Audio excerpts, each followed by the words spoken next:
বাংলাদেশে করোনার প্রথম সময়টাতেই অ্যাস্ট্রাজেনেকা দেওয়া হয়েছিল বেশিরভাগ মানুষকে। প্রায় ৩ বছর পর এদেশে অ্যাস্ট্রাজেনেকা নেয়ার টিকা গ্রহীতারা কেমন আছেন সে তথ্য সংগ্রহ করতে মাঠে নামছে স্বাস্থ্য অধিদপ্তর। আরও জানাচ্ছেন নাজিয়া আফরিন। ব্রিটেনের ওষুধ ও টিকা প্রস্তুতকারী প্রতিষ্ঠান অ্যাস্ট্রাজেনেকার টিকা নেয়ায় রক্তে প্লাটিলেট কমে যাওয়া ও রক্ত জমাট বাঁধা সহ টিটিএস নামে গুরুতর অসুস্থতায় মৃত্যুর ঘটনা ঘটেছে বিশ্বজুড়ে। যুক্তরাজ্যেই এই টিকার পার্শ্ব প্রতিক্রিয়ায় প্রাণ হারান অন্তত ৮০-র বেশি মানুষ। বাংলাদেশেও এই টিকার ২ ডোজের গ্রহীতার সংখ্যা কয়েক কোটি। এই টিকার প্রভাব কতটা পড়েছে তা নিয়ে এখনই শঙ্কিত না হবার পরামর্শ এই জনস্বাস্থ্য বিশেষজ্ঞের।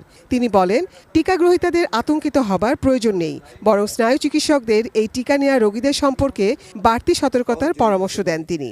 যারা অ্যাস্ট্রাজেনেকা নিয়েছেন তাদের মধ্যে কারো সমস্যা আছে কিনা, এটা হতে পারে একটা সহজ। আর একটা অ্যাপ্রোচ হতে পারে যে যারা নিউরোমেডিসিন বা নিউরোলজি নিয়ে কাজ করেন, তারা যদি ব্রেনে কোনো থ্রম্বোসিস পান, সাথে যদি থ্রম্বোসাইটোপেনিয়া পাওয়া যায়, তাহলে আমরা টিটিএস বলছি। সেক্ষেত্রে এটার একটা কারিগরি আলোচনা করা বিভিন্ন সংশ্লিষ্টদের সাথে, এরকম একটা অ্যাকশন হলে আপাতত চলবে। আমাদেরও এটা উদ্বেগ না হলেও আমাদের এই ব্যাপারটা একটু সচেতনতা আনতে হবে। এই বিশেষজ্ঞ মনে করেন, অ্যাস্ট্রাজেনেকার চেয়ে ফাইজারের টিকা নিয়ে সচেতন হওয়া জরুরি।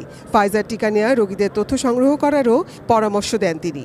ফাইজার বা অন্য টেকনিকে যে ভ্যাকসিন আছে, বিশেষ করে ফাইজারেরটা, এখানে যেহেতু পদ্ধতিটা আরও একটু মলিকুলার লেভেলের, তো সুতরাং এখানে ধরেন যেটা দেওয়া হয়েছে সেইটা দ্বারাও যে ভবিষ্যতে কোনো প্রতিক্রিয়া দেখা যাবে না বা কোনো জটিলতা দেখা যাবে না তা না। এদিকে অ্যাস্ট্রাজেনেকা টিকার গুরুতর পার্শ্ব প্রতিক্রিয়ার খবরে মাঠ পর্যায়ে তথ্য সংগ্রহের প্রস্তুতি নিয়েছে স্বাস্থ্য বিভাগ। এই যাবৎকালে কোনো রকম আমাদের কাছে রিপোর্টেড হয় না অ্যাস্ট্রাজেনেকা থেকে কোনো রকমের মেজর সাইড ইভেন্টের। এই মুহূর্তে তো আমরা অ্যাস্ট্রাজেনেকা ভ্যাকসিন আমাদের কাছে নেই, এখন দিচ্ছি না, সুতরাং এই ব্যাপারে আমাদের অ্যাকশন নেওয়ার নতুন করে কিছু নেই। আমাদের দেশে এরকম কোনো পার্শ্ব প্রতিক্রিয়ার কোনো রিপোর্ট আমরা পাই নাই।